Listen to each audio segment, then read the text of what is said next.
Hi, I'm Daniel Chancellor and welcome to Real World Data After Dark.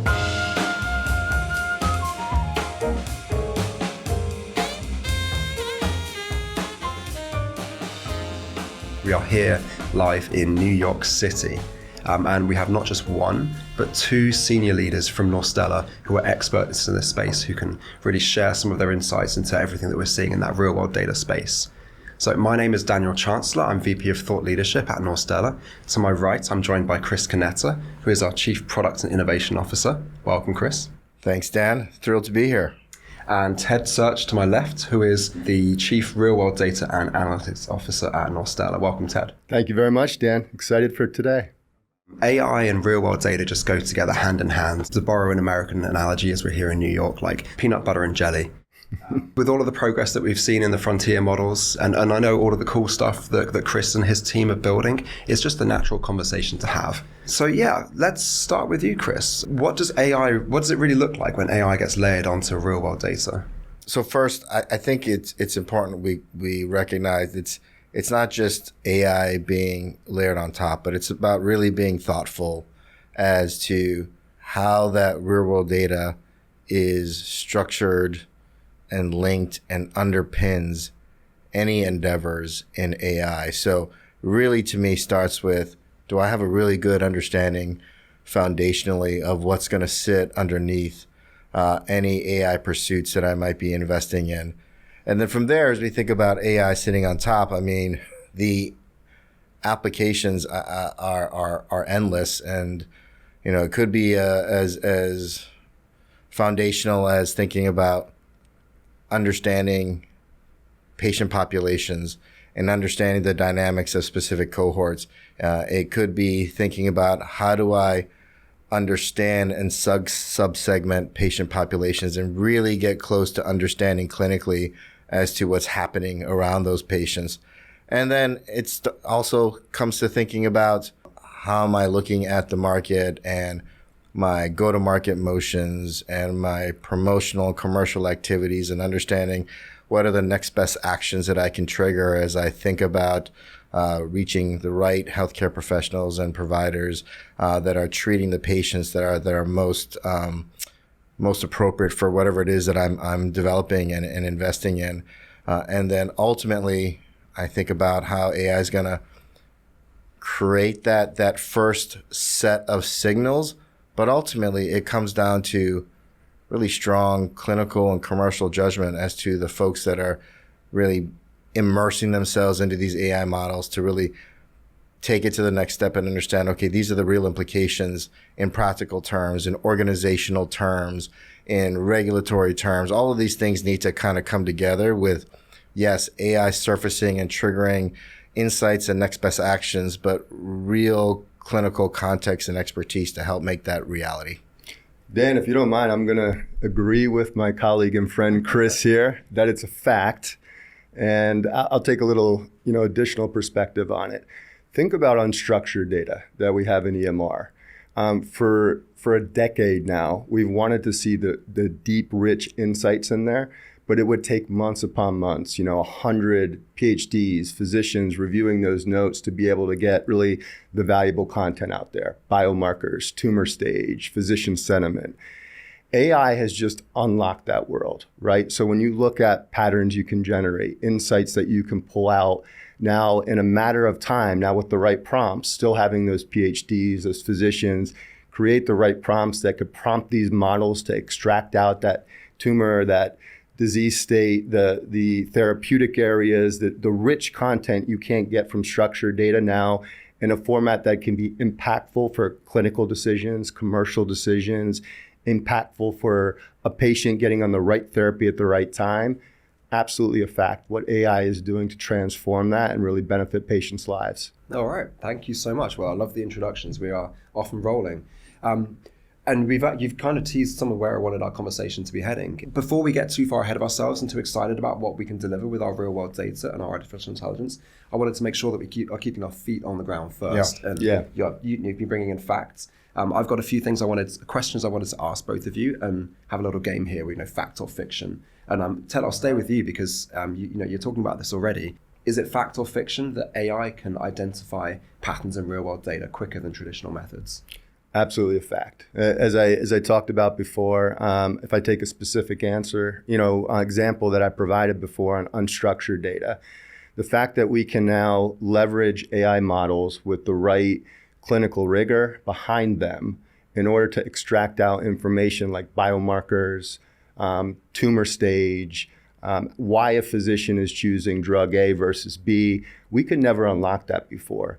That allows a patient that we all serve to get on the right therapy at the right time, have access to the right clinical trial at the right time, and provide the partners that we work with insights and really analytics that they can use to generate evidence they never had before. So absolutely a fact, and that's one specific reason why that we're seeing practically. So you might see others making claims about 3 months to 3 days or something, but you're saying with our information, it's not even something that used to take 3 months before. It just wasn't possible before because of the sheer impracticalities of I think if you really just take Norstella as an example, right, Ted, as we look at every single record, every test, every treatment, every episodic component of a patient journey, you add all that up, that's literally trillions of records.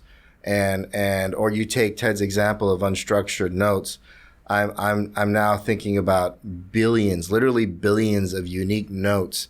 And so there is no pre-AI world where that becomes something I can sift through in a matter of days or even potentially weeks. Now, certainly machine learning has advanced, over the last few years to get us closer, but where we are now, to be able to really drive and create a context layer around a specific disease, around a specific patient population, it is unlike anything we've ever seen before. And I think even more important is just wait 6 more months.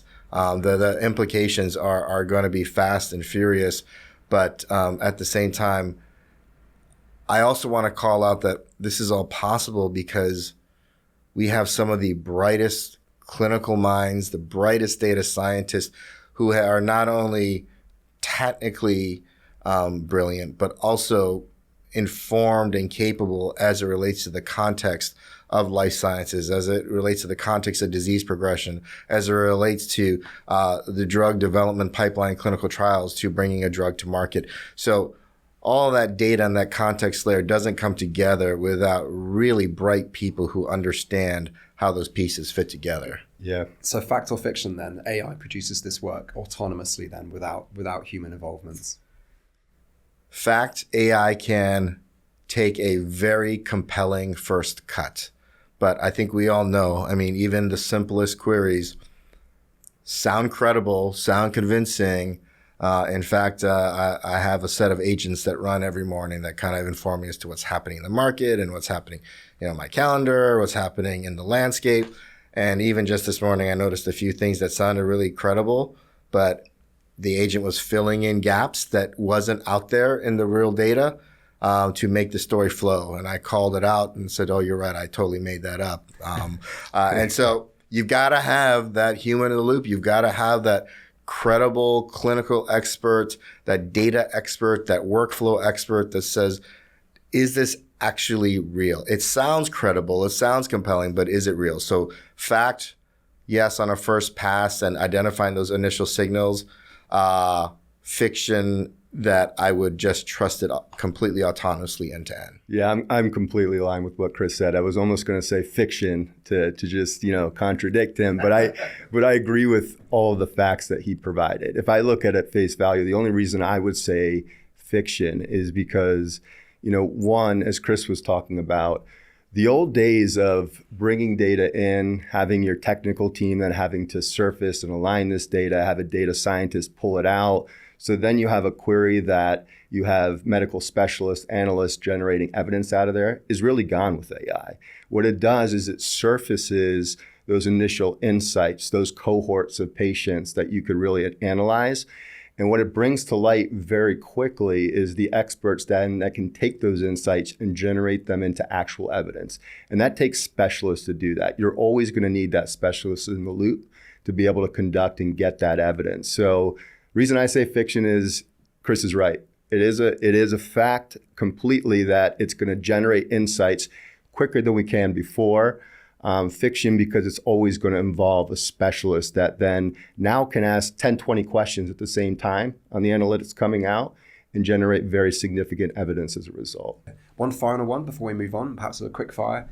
Fact or fiction, AI can accelerate clinical trials. What's your takes on that one? Fact, and absolutely happening already. I don't know, Kris, if you want to add to that, I would say fact. I mean, absolutely fact. I mean, from some of the work we're already doing in advising and prescribing investigator selection to protocol design, all the way down to, from a real-world data perspective, identifying the right potential patient groupings for, patient engagement and recruitment. All these things are already real and happening out in the marketplace. So 100% can absolutely accelerate clinical trials. And if you think about even, clinical trials, patient recruitment, right? Or thinking about feasibility of a clinical trial, to Kris's point, a lot of the work Pharma is doing is in oncology, in rare disease, specific targeted medications for very specific patients. In the past, without AI, it was very hard to surface, again, that biomarker data, that tumor stage, which is so important to understand what's the right patient for this clinical trial, this ultimate medication. The fact that we can do that at scale with AI and then really understand the patient population in a time frame that we can act is already helping with looking at, what is the right medication for the clinical trial, what is the right patient population, and then ultimately working with investigators, physicians to help drive the recruitment for clinical trials, which is so important. Yeah. And I'll add one more thing just to kind of make this real. It's a fairly well understood data point that as many as 35 to 40% of clinical trial sites never actually recruit a patient. And what our research has found is that humans, by and large, are actually terrible predictors of key measures when it comes to clinical trials, such as, will this investigator actually recruit a patient?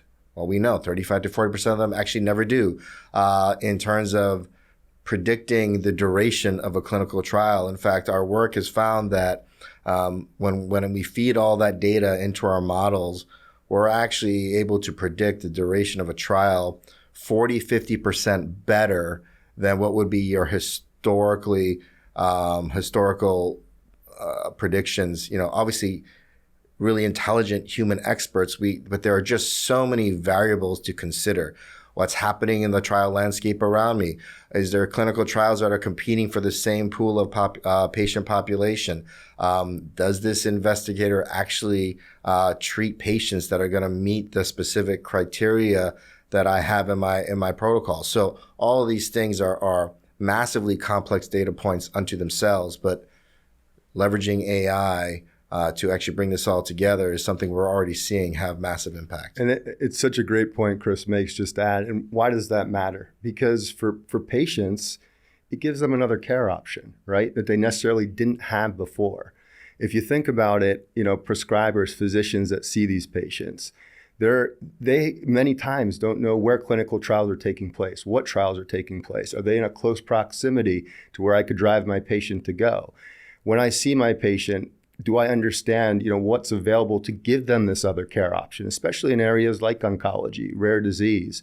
So the impact AI has, yes, is on the data, yes, is for, driving clinical trials for pharma, but also it's having direct impact for the patients that just have another care option as a result. Well, thank you very much. I've got quite a few more questions. I'm going to scrub them off my page because I think we've covered some really fascinating topics. We attempted to bust some myths. And we did to a point. Yeah, we did. But we tried to keep our feet on the ground, but I think inevitably, your excitement it comes through, right? It's infectious. Yeah. You can clearly tell we're excited about where we're going. And with that, the next episode, we're going to be talking a little bit more about where AI and real-world data really are delivering on that hype. So please do join us for that. But for now, thank you, Ted, and thank you, Kris. Thanks, Dan. Can't wait.